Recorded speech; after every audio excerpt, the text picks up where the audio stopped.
चर्चा की थी, एक दो महत्वपूर्ण बातें मैं आपको बताना चाहूँगा। यहाँ पे अगर आप ये वॉल्यूम वेटेड मूविंग एवरेज को देखेंगे तो इसका स्लोप जो है बहुत शार्प है। दोस्तों, एक एडवांस लेवल का एनालिसिस होता है जहाँ पे हम एंगल देखते हैं, कोई भी इंडिकेटर या प्राइस एक्शन, उसका एंगल कितने डिग्री पे है। अगर वो एंगल 45 या 90 डिग्री के बीच में है तो वहाँ पे हम कह सकते हैं कि माइल्ड जो है सेलिंग देखने को मिल रही है, अगर नीचे की तरफ है। लेकिन अगर वो एंगल 0 to 45 डिग्री के बीच में आ जाता है तो डेफिनेटली वहाँ पे एक बहुत हैवी सेलिंग देखने को मिल रही है जो कि वॉल्यूम से सपोर्टेड है। तो अगर आप यहाँ प्राइस एक्शन और वॉल्यूम वेटेड मूविंग एवरेज देखें तो यहाँ पे ये जो एंगल है ये 0 to 45 डिग्री के बीच में आ चुका है, जो कि पहले 45 to 90 डिग्री के बीच में था। आप यहाँ क्लियरली देख सकते हैं, मतलब अगर आप इस एरिया के अंदर देखें तो ये 45 to 90 डिग्री के बीच में था। यहाँ पे अब आप देख सकते हैं कि ये 0 to 45 डिग्री के बीच में आ चुका है। इसका मतलब सेलिंग जो है वो इंटेंसिफाई हो गई है। आपको कोई भी एनालिसिस करने की ज़रूरत नहीं है। अगर आप ज़्यादा एनालिसिस नहीं कर सकते तो आप प्राइस एक्शन के ऊपर ही देख के बता सकते हैं कि यहाँ पे सेलिंग हैवी चल रही है या माइल्ड सेलिंग है या यहाँ पे रिवर्सल होने की संभावना है।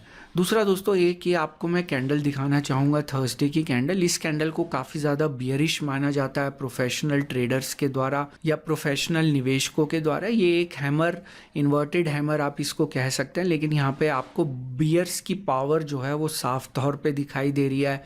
और दोस्तों, ये जो फ्राइडे की ग्रीन कैंडल है इसको मैं बहुत ज़्यादा वेटेज नहीं दूंगा, क्योंकि यहाँ पे ये जो ग्रीन कैंडल बनी है, जैसे कि मंडे की जो कैंडल बनी थी वो दिग्गजों की वजह से, मतलब HDFC और HDFC बैंक की गिरावट की वजह से थी। लेकिन यहाँ पे दोस्तों फ्राइडे को जो दिग्गज हैं, जो 4 मेजर स्टॉक्स हैं जिनके ऊपर मेरा हमेशा ध्यान रहता है, रिलायंस, HDFC बैंक और इन्फोसिस, ये चारों स्टॉक रेड के अंदर बंद हुए।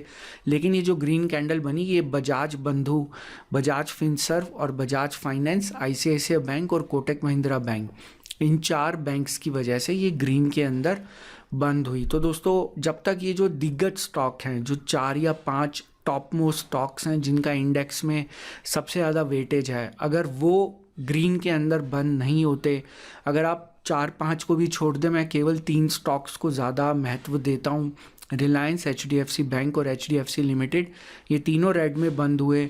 तो यहाँ पे इस ग्रीन कैंडल का प्राइस एक्शन के पॉइंट ऑफ व्यू से कोई औचित्य नहीं है। तो दोस्तों, यहाँ प्राइस एक्शन में आपको ग्रीन कैंडल दिखेगी, लेकिन यहाँ पे लॉजिक लगाना बहुत ज़रूरी है। तो लॉजिक ये कहता है कि रिलायंस, HDFC बैंक, ये 3 दिग्गज जब तक परफॉर्म नहीं करेंगे मार्केट ऊपर नहीं जा सकती। और अगर आप थोड़ा सा और वाइड एनालिसिस करना चाहते हैं तो आप चौथे और 5वें नंबर का स्टॉक भी ले सकते हैं।